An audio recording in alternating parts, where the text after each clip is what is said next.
리스본 1편에 이어서 2편 시작합니다. 리스본의 면적은 강남 3구를 합한 면적이고 관광객이 북적이는 구시가지와 20세기 초중반에 건설된 외곽 신시가지로 나눌 수 있습니다. 구시가지는 바이샤 지구를 중심으로 동쪽에 알파마와 그라사가 위치해 있고 서쪽으로는 바이후알토와 시아두가 위치해 있는데 주로 바이샤와 알파마 지구를 구경하게 되는데 여의도 면적 정도 됩니다. 그러므로 여행을 준비하시는 분들은 바이샤 지구로부터 30분 거리에 있는 벨랭 지구를 반나절 계획해서 여행하시고 나머지 일정들은 구체적으로 일정을 잡기보다는 구시가 지역의 골목골목을 편안하게 돌아다니면서 이것저것 구경하고 먹고 사고 쉬엄쉬엄 다니는 여행을 추천합니다. 사실 리스본은 리스본 대지진 이후에 대부분의 유적지와 도심이 폐허가 되었기 때문에 실질적으로는 18세기 이후에 지어진 건물들로 이루어져 있어서 거리가 깔끔합니다. 하지만 중세의 고풍스러운 거리나 동화 같은 건물들을 기대하셨다면 실망할 수도 있습니다. 나는 오히려 이런 점에서 리스본이 좋았습니다. 다리 아프게 역사 이야기를 들으면서 종일 바쁘게 다녀봐도 며칠이 지나면 다 잊어버리는 여행보다 포르투갈 사람들의 친절함과 여유로움에 반하게 되는 여행이 좋았습니다. 거리마다 버스킹을 하고 밤이 되면 거리의 리듬에 맞춰 춤을 추는 사람들, 다 유럽보다 약간은 저렴한 물가와 맛있는 음식들 그래서 그냥 다리 아프면 카페에서 쉬고 호기심이 나면 들어가 보고 흥겨우면 거리의 사람들과 어울려 춤도 출 수 있는 그런 여유로운 여행을 추천합니다. 언덕으로 이루어진 도시이므로 28번 트램 노선을 잘 이용하셔서 오르막은 트램으로 올라가고 내려오면서 골목을 구경하는 동선을 계획하면 좋습니다.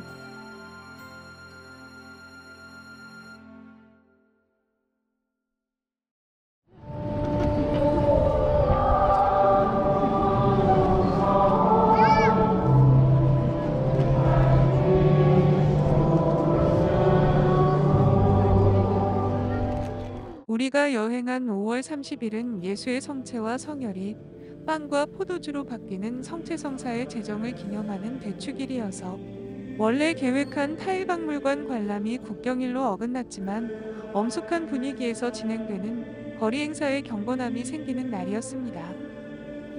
포르투갈에서 카톨릭은 국가 탄생과 밀접한 연관성이 있습니다.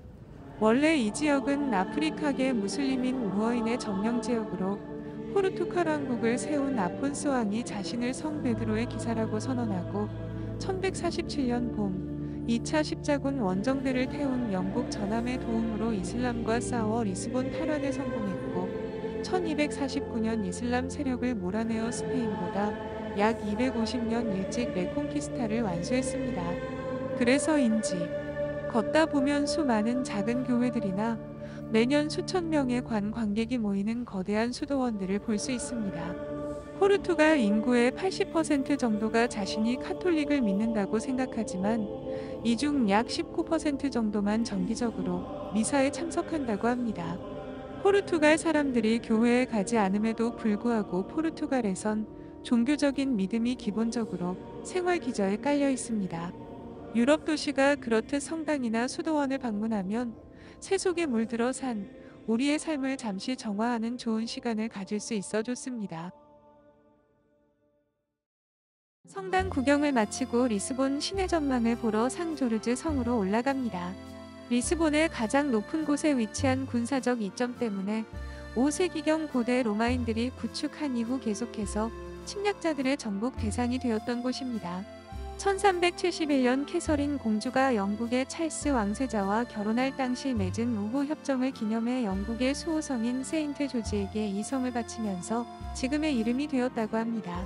대지진으로 파괴된 후 1938년 복구되었으며 리스본이 한눈에 내려다 보이는 시내 전망이 인상적이고 6월부터는 밤 9시까지 운영을 해서 일몰을 볼 수 있습니다. 계절별로 운영 시간이 다르니 확인 바랍니다.